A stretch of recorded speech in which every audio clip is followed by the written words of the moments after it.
श्रीकृष्णाय परब्रह्मणे नमः। श्रीमद्भगवद्गीता ध्यानश्लोकाः। नमोऽस्तुते व्यासविशालबुद्धे पुल्लारविन्दायतपत्रनेत्र येन त्वया भारततैलपूर्णः प्रज्वालितो ज्ञानमयः प्रदीपः प्रपन्नपारिजाताय स्तोत्रवेत्रैकपाणये ज्ञानमुद्राय कृष्णाय गीतामृतदुहे नमः।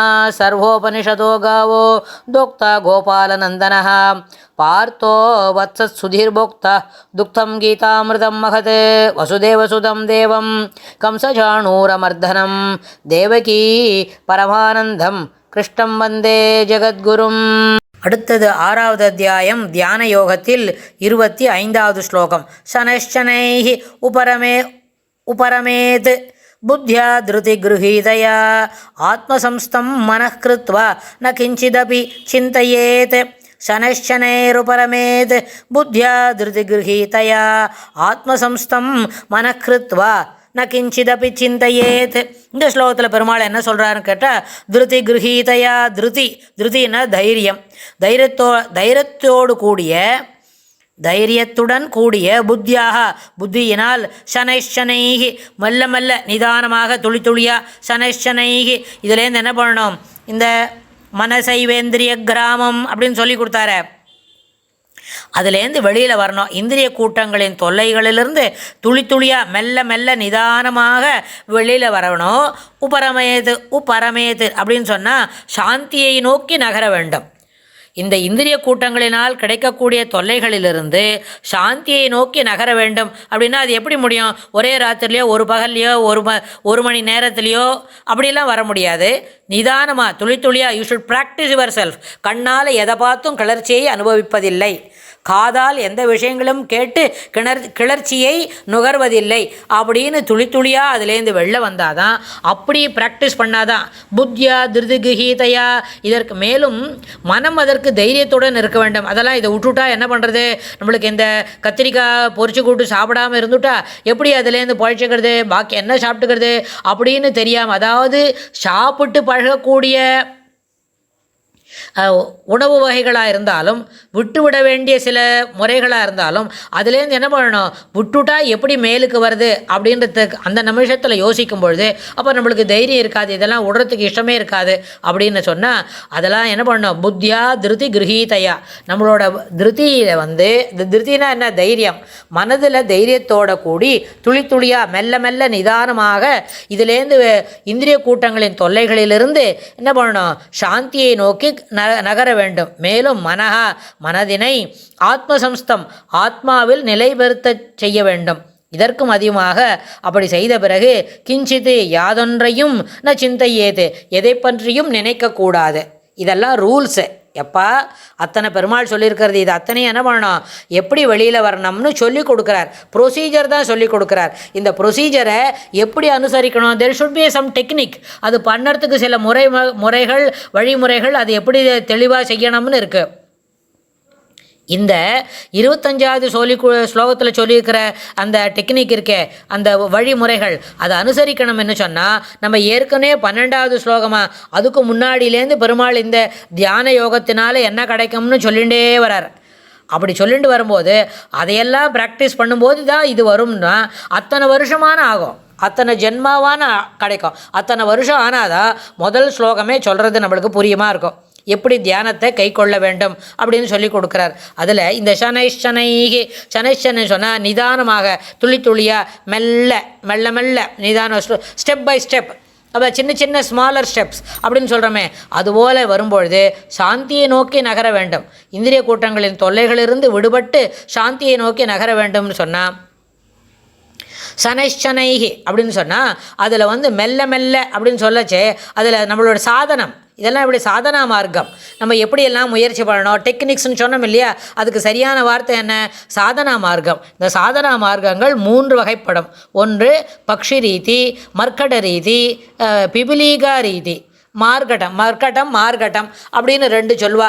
அப்படின்னு சொன்னால் பக்ஷி ரீதின்னு சொன்னால் ஒரு பக்ஷி ஒரு பறவை என்ன பண்ணும், பழத்தை கொத்தி பறக்கும்பொழுது சில நேரத்தில் என்ன பண்ணலாம், பழத்தை வேகமாக போச்சே கீழே விட்டுடலாம், வாய்ப்பு இருக்குது. அதனால் அந்த முறையை என்ன பண்ணோம், கைப்பற்றி நடத்தி கொள்ளும் பொழுது சில நேரத்தில் நம்மளோட முயற்சியிலேருந்து நாம் நழுவுவதற்கு வாய்ப்புண்டு. ஆனால் குரங்கு என்ன பண்ணுவோன்னு கேட்டால், குரங்கு ஆகாரத்தை கொள்ளிக்கொண்டு தாண்டும் பொழுது என்ன பண்ணலாம், நழுவிடும். சில சமயத்தில் அது பெரிய இந்த மரத்துலேருந்து அந்த மரத்துக்கு டைவ் அடிக்கும்பொழுது கூட அது என்ன பண்ணிடும், கையில் இருக்கிறத விட்டுட்டு கையால் போய் அந்த மரத்தை பிடிச்சிக்கணுமா இருக்கும். அப்போ வாயில் கடிச்சிக்கிறதுக்கு மறந்துடுத்தோம்னா வாயோடு சேர்ந்து யாரோடையும் சண்டை போட்டு கேன கற்றும்னா அப்போ வாய்க்குள்ளேருந்து அது கீழே விழுந்துடும். ஆனால் ஒரு பிபிலி என்ன சொன்னோமா, ஒரு எறும்பு என்ன பண்ணுன்னா, எவ்வளோ வேகத்தில் எவ்வளோ தூரமாக போனால் கூட எல்லா எறும்பு ஒரு 500 எறும்பு இந்த தளிப்பன்றுலேருந்து இன்னொரு ரூமுக்கு கீழே இருக்கிற ஒரு கடுகு சிந்தி போயிருக்கு, இல்லாட்டி போனால் ஒரு கடலப்பருப்பு சிந்திருக்கு, அதை எடுத்துன்னு போகிறதுன்னு வைங்களேன். அது கீழே ஒரு 500 எறும்பு போகும். அந்த 500 எறும்பும் அதனோட மூக்கில் துளி துளி எடுத்துன்னு எதானே ஒன்று போயிட்டே இருக்கும். அது எவ்வளோ தூரம் போகிறதா இருந்தாலும் 1 கிலோமீட்டருக்கு அதுக்கு பயணமாக இருந்தாலும் அது மூக்கில் இருக்கிறது அது கீழவே விடாது.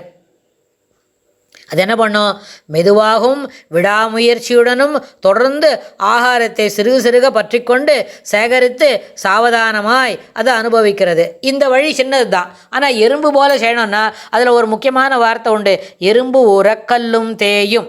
எறும்பு போய் அந்த வழி வந்து என்ன இருக்கும், மழை ஓரமாக ஒரு ஒத்தையடி பாத மாதிரி எறும்பு போகிற மாதிரி ஒரு விரலத்துக்கு நீளமாக அது போயிட்டே இருக்கும். ஒரு அரிசி மாவு சிந்திருக்கு, அதை எடுத்துன்னு போனோம் அப்படின்னா ஒரு எறும்பு போய் பார்த்துட்டு போய் சொல்லிடும்.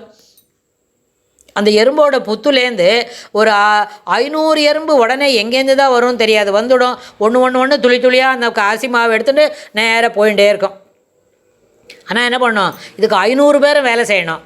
ஆனால் இதோட காமன் கான்செப்ட் என்ன, அங்கே இருக்கிற அரிசி மாவோ சர்க்கரையோ கடலப்பருப்போ என்ன கீழே இருக்கோ அதை நம்ம எல்லாம் எடுத்துன்னு போயிடணும். எடுத்துன்னு போய் அங்கேயே வச்சுன்னு சாப்பிட்டுலாமானோ, அங்கேயே ஒரு இடமா எல்லாருமா சேர்ந்து கும்பலாக நின்று சாப்பிட்டுட்டு பாக்கி உள்ளதை அப்படியே தட்டிட்டு போகலாம். ஆனால் அது அப்படி பண்ணாது. எல்லாத்தையும் எடுத்துகிட்டு தன்னோட கூட்டு வாசலில் கூடு இருக்கே, எறும்போட புற்று இருக்கே, அந்த வாசலில் கொண்டு போய் வச்சுட்டு மொத்தத்தையும் அங்கே சாப்பிட்டுட்டு இருக்கும். அதனால் அந்த மாதிரி ஒரு முயற்சி செய்யும்பொழுது அதில் என்ன பண்ணோம், அது நிச்சயமாக அதில் என்ன முயற்சியில் நாம் என்ன மேலுக்கு வருவதற்கு, முயற்சியில் வெற்றி பெறுவதற்கு வாய்ப்புண்டு. அதனால் சாதன மார்க்கங்கள் 3 வகையாகப்படும் கணக்கப்படும். ஒன்று என்னது, பக்ஷி ரீதி, மர்க்கட ரீதி, பிபீலிகா ரீதி, எறும்பு. அதனால் எறும்பு சிறுக சிறுக சேமித்து சாவதானமாய் அதை அனுபவிக்கின்றது. இந்த வழியே ஓரளவுக்கு சிறந்தது அப்படின்னு நம்ம சொல்லலாம். ஒன்றையும் நினையாமல் இருந்தால் உள்ளொளி எல்லாவற்றையும் விளங்க வைக்கும். பிரகிருதியின் லீலைகளை காணும் வரை ஆன்ம ஒளி விளங்காது. அகங்கார மமகார உடைமைகளையும் அதையும் களைந்து தானாகி நிற்கும் போதே ஆத்மானந்தம் கிடைக்கும். அந்த தானாகி நிற்பதற்கு ரொம்ப என்ன வேணும், பழக்கம் வேணும். அதுக்கு எத்தனை ஜென்மம் ஆகுன்றதுக்கு நம்ம என்ன பண்ண முடியாது, இப்போ எழுத்துலலாம் சொல்லறதுக்கு வாய்ப்பில்லை. அதனால் எதையும் நினையாமல் இருக்கும் பொழுது தனக்கு மனசில் ஒரு ஒளி வரும் இல்லையா, அந்த ஒளினால் what it is, where we are going, நம்மளோட தியானம் எந்த நிலையில் இருக்குது, யோகம் எந்த நிலையில் நாம் நிறுத்து கொண்டிருக்கிறோம் அப்படின்றது புரிய வரும். ஆனால் இதற்கு வெகு காலம் பிடிக்கும். எறும்பு போல தியானத்தை கையாளுறதா இருந்தாலும், குரங்கு போல் வாயில் பிடிச்சிட்டு ஒரு டைவ் அடிச்சுட்டு விட்டுடுறதா இருந்தாலும், அல்ல பசு இல்லை பக்ஷி போல் ஒரு பறவை போல் வாயில் ஒரு பழத்தை கவிண்டு ஒரு பறந்து போகிறதுக்குள்ளே அது சில சமயம் விட்டுடுறோமா அப்படின்னு. இப்போ சில சமயத்தில் காக்காலாம் என்ன பண்ணும், நம்ம எதான ஒரு இடத்துல வச்சுருந்த மாதிரி அது தன்னோட மூக்கால் கொவிண்டு போய் வேறு இன்னொரு இடத்துல வச்சுட்டு சாப்பிடும். அது அது தவற விடுறதுன்றது கொஞ்சம் என்ன குறிப்பிட்ட அளவில் தான் இருக்கும், எல்லாத்தையும் தவற விடாது.